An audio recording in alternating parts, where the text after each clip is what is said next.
بسم الله الرحمن الرحيم. اللهم صل وسلم وبارك على سيدنا محمد. عاملين ايه حبايبي؟ يلا كده نسمي الله ونصلي على الرسول ونبدأ الفيديو الجميل ده مع بعض. هو ان احنا النهارده بقى ايه، حبينا نعمل تحلية حلوة كده، إيه ميكس كده ما بين الكنافة والبسبوسة والكراميل. فعملناه كده في البيت في الكوبايات الجميلة ديت. يلا نشوف عملناها ازاي وعملنا الجمال والحلاوة دي ازاي. لو اول مرة تشوفيني يا ريت تنوريني كده وتشرفيني وتحطي لي لايك وتحطي لي اشتراك وتكتبي لي كومنت جميل زي كده وتقولي لي بتشاهديني من اي بلد. ويا ريت تدعوا لماما بالرحمه كده، الله يرحمها يا رب ويجازيها خير ويرحم اموات المسلمين. يلا بينا حطوا اللايك كده علشان اللايك بيرفع الفيديو، ونشوف عملنا الجمال والحلاوه ديت ازاي. زي ما قلت لكم ميكس كده ما بين ايه، الكنافه والبسبوسه والكراميل بتاعنا اللي احنا عملناه في البيت، وطريقته ناجحة جدا وهيطلع معاكي حلو قوي. لو حابة تزيني بيه تورتة او تزيني بيه جاتوه او كيكة عادية هيطلع معاكي ناجح، وتعمليه زي انا ما بعمله هيطلع معاكي بالجمال والحلاوة دي. يلا بينا نشوف المكونات ونشوف عملنا ازاي. اول حاجة بقى ايه، جبنا معلقتين سمنة حلوين كده وحطيناهم في الصينية علشان نحمر الكنافة بتاعتنا. طبعا الكنافه كنت انا حطاها في الفريزر، ده نص كيلو كنافه. كسرته تكسيره حلوه كده، هي الكنافه اصلا لما بتحط في الفريزر بتنشف. فهتجيبها انت بقى ايه، تفرفتها كده وتنعميها، وهتحطها بقى ايه في السمنه بتاعتنا اللي احنا سخناها على النار دي، وهنقلبها علشان نحمرها. طبعا الكنافه زي ما قلت لكم قبل كده، الكنافه حساسه جدا وبتحب ان انت ايدك تفضل فيها على طول، ما تسيبهاش وتروحي تغسلي مواعين ولا تروحي تعملي اي شغله تانية هتلاقيها اتحرقت منك. الكنافه حساسه جدا، ايدك فيها وعلى نار وسط. وايه، واعملي الكنافه بتاعتنا حمريها. طبعا طريقة الكنافة دي يا حبايبي على البوتاجاز بتسهل علينا حاجات كتير جدا وحلوة جدا. خلاص حمرنا الكنافة بتاعتنا وطلعت باللون الذهبي الجميل ده. كنا بقى ايه، عملنا الشربات بتاعنا زي ما قلت لكم. الشربات عبارة عن كوباية ونص سكر وكوباية مية وعصرة ليمونة وكيس فانيليا، وتسيبوهم 5 دقايق على النار. بيطلع معاك الشربات ناجح وبالجمال ده من غير اي حاجة. بتحطهم كده وبيطلع معاكي جميل. نزلنا بكمية بسيطة كده ايه، يعني على قد ما الكنافة تشرب معانا. حابة انت عسلها كتير حطي على قد الكنافة ايه ما اتشربت كلها كده. وقلبناها تقليبة كويسة بالعسل، وهنشيلها نركنها في جنب بقى كده ايه، ونروح نعمل البسبوسة. نفس الحكاية، جبنا حلة وفيها معلقة سمنة وكوباية بسبوسة. صينية البسبوسة اللي انت بتشتريه ده من المحل بتاخديه تحطيه في الحلة على السمنة وتحمريه على نار هادية، وبالراحة عليها زيها زي الكنافة. بتحب النار وسط وايدك فيها على طول علشان ما تتحرقش معاك. هتفضلي تقلبها كده، بس مش هنخليها دهبي قوي زي الكنافة، هنديها بس اللون الاصفر ده علشان عايزينها فاتحة شوية عن الكنافة عشان تبان الكنافة من البسبوسة. هنديها نقلبها كده تقليبه كويسه كده. بشكر كل حبايب اللي بيخشوا لي القناه واللي بيتابعوني. بشكركم جدا جدا وبقول لكم كل الف سنه وانتم طيبين. كده بقى نقلب البسبوسه كلها. هنديها اللون الذهبي الجميل ده، وهناخدها كده بقى ايه اللون اهوت اللي انا ايه وصلت ليه. مش عايزاها غامقه، انا عايزاها فاتحه. هجيب بقى كميه من العسل كده. بقى التليفون معلش اسفه كان مطفي، الكشاف بتاعه كان مطفي وانا بصور ما خدتش بالي الا ايه بعدها. كده خلاص اللون ده. وهننزل بقى بكميه كمان من العسل اللي احنا عاملينه، يعني الكوبايه ونص سكر عملوا الاتنين، وهيفيد منهم عسل كمان، ما تحطوهوش كله علشان لسه هتعملي الكراميل مسكر. قلبنا البسبوسه كويس وهجبنا الكاسات بتاعتنا، وهننزل بالكنافه في قلب الكاسات ونسويها كده وايه، ونضغط عليها كويس. هتعملي نص الكاس كنافه وهتحطي كميه من البسبوسه بقى، طبقه بسيطه كده على وش الايه الكاس بتاعنا اهيت.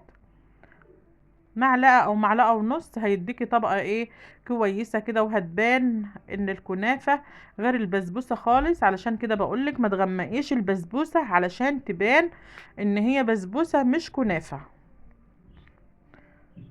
كده بقى ايه، خلصنا عبينا الكاسات كلها، جبنا بقى حله على النار تاني وهنزلنا بنص كوبايه سكر من غير ميه ومن غير حاجه، بتحطها في الحله. ده بقى ايه الكراميل بتاعنا اللي هيطلع معاكي ناجح وجميل وبالطعامه وبالجمال ده.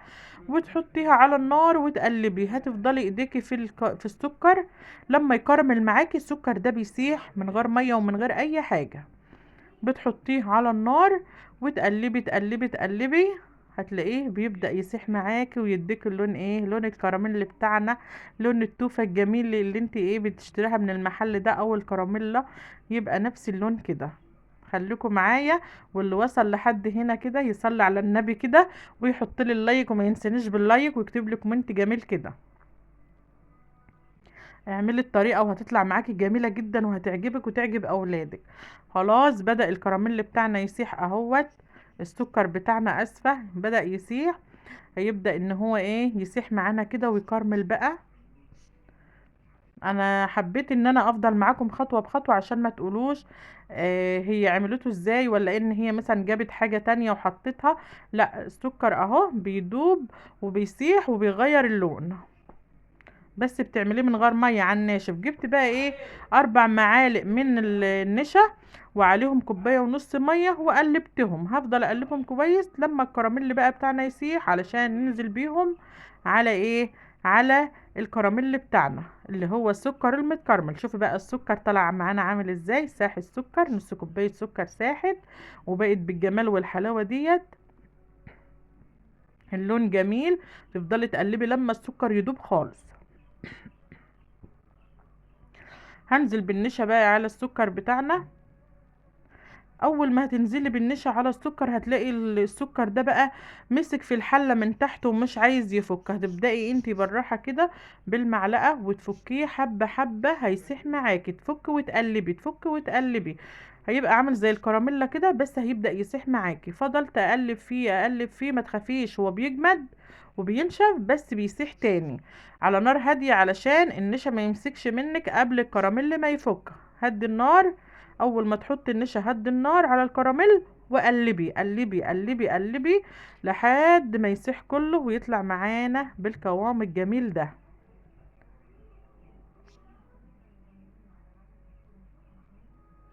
الفيديو ده جميل جدا والحلويات دي جميلة قوي، يا ريتكم تعملوها، طعمها خطير بصراحة، طعمها حلو قوي، كانت جميلة واولادي حبوها جدا. خلاص بدأ الايه الكراميل بتاعنا يفك اهوت في النشا. تفضلي بقى ايه تقلبي تقلبي ايديكي فيها على طول، هتلاقي السكر خلاص مع المي مع الحاجة سخنت طلع بالجمال والحلاوة دي. شوفي الكراميل بتاعنا اهو، لو حباه سايب عن كده شوية مش متماسك ابقي زودي المية شوية. خلاص بقى كنا عبينا الكاسات بتاعتنا كلها بالبسبوسة والكنافة. هناخد بقى الكراميل بتاعنا وننزل بيه على وش الايه الكاسات بتاعتنا.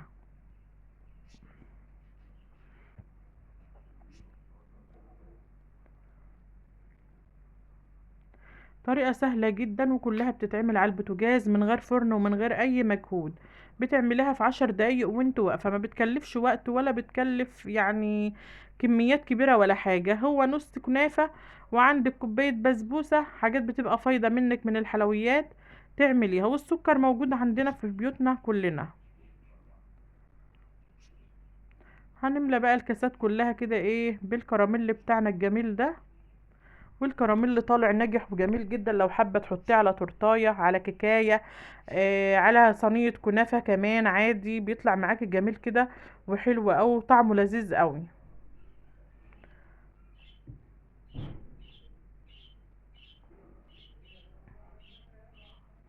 هنجيب بقى ايه شويه جوز الهند كده، كانوا برضو باقيين عندنا كده من حلويات تانية، وهنحط ايه تشكيله كده على وش الكاسات بتاعتنا وتطلع بالجمال والحلاوه دي.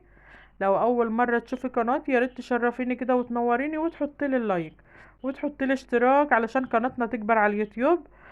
واشوفكم فيديو جديد يا احلى متابعين في الدنيا، ويا رب الفيديو يعجبكم وينول اعجابكم كده. خلاص كده الكاسات بتاعتنا اهي، كنا دخلناها التلاجة وطلعناها، طلعت بالجمال والحلاوة دي. وكان فايض معانا شوية الكراميل دول، انا فضيتهم في طبق من بتاع الجيلي، قلت ايه اي حد من الولاد ياكله. اشوفكم فيديو جديد، باي باي.